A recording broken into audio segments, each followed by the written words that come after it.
Welcome to another edition of Chief's Corner. I'm Fire Chief Mike Meyer, and today we're going to talk a little bit about training that we do as a fire department. One of the topics that we're going to talk about is firefighter safety and survival. It's a training that we do reoccurring throughout the year, but there's 4 times that we focus in on certain drills that we want to complete during the year.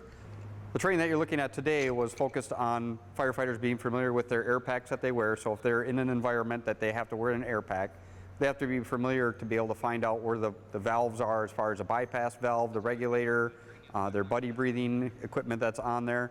So we did this drill as far as blindfolding them. They'd have to assemble the pack, put it together, don it as far as put it on, and then turn it on, and then breathe air as a timed event just to see how well they can do in that environment. From there, we took them to a point of connecting their buddy breathing hoses, which is they're sharing air between the air packs. And if you see in the video of them training, we actually daisy chained them all together and then made them walk around as a group. From that point of training, we did a breathe down to zero. So in other words, that we had them walk around the station, breathing down the air pack. Typically an air pack in a working environment is going to last them somewhere between 12 and 16 minutes of work time. So we accelerated that a little bit, but had them do a walking drill, bled some air off, and then eventually they bled their air packs down to zero. So in other words, they bled it to where there was no air, to know what that feeling is as far as once they take that last breath and there's nothing left in the air pack.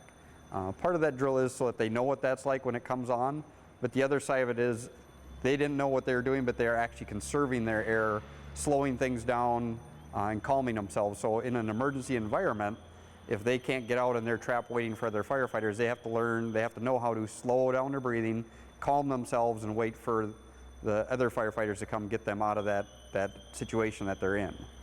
Well, today's training that you saw is a lot of physical stuff as far as being familiar with their air pack and wearing that, breathing air and such.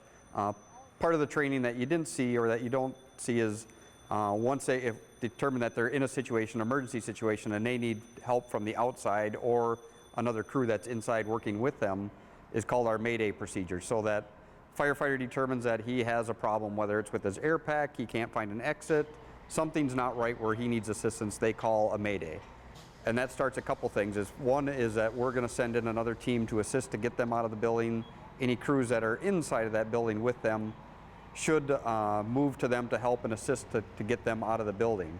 So the whole physical side of it is to be familiar with their air pack, learn to conserve their air that they do have left, and work their way out of the building. And our Mayday procedures are very simple, and it's something that we drill over and over throughout the year, is that if they declare a Mayday, that means all of our operations stop, and we're there to help get the firefighters out. And hopefully we never have to do that. We've had a couple Maydays within our history of our department called, and usually they end very quickly. As far as the one example that we had is some sheetrock fell down on the firefighters. They fell to the floor with that, called the Mayday, which is the appropriate thing to do, but they ended up getting up and getting out of the building on their own as our teams were entering the door. So that's typically how a Mayday works.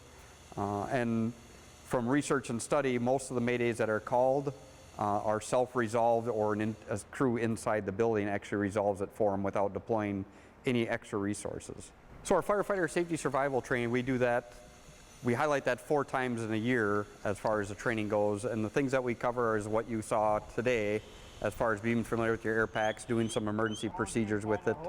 We do drags and carries, so we role play as far as a firefighter down, how we're going to go in, package that firefighter up and get them out of an environment. We start our usually with our SCBA training trailer, which is kind of a maze that they go through, and it's a pitch black environment working with their air packs. And then the final one that we do is a RIT drill. So a firefighter, we simulate them being trapped in a building. We've used industrial buildings, we've used the fire stations and such for that training. But they go through the full procedures as far as that they have a Mayday, they can't get out. A team comes in and assists them getting out of the building, however that works on. So we kind of build up to that training.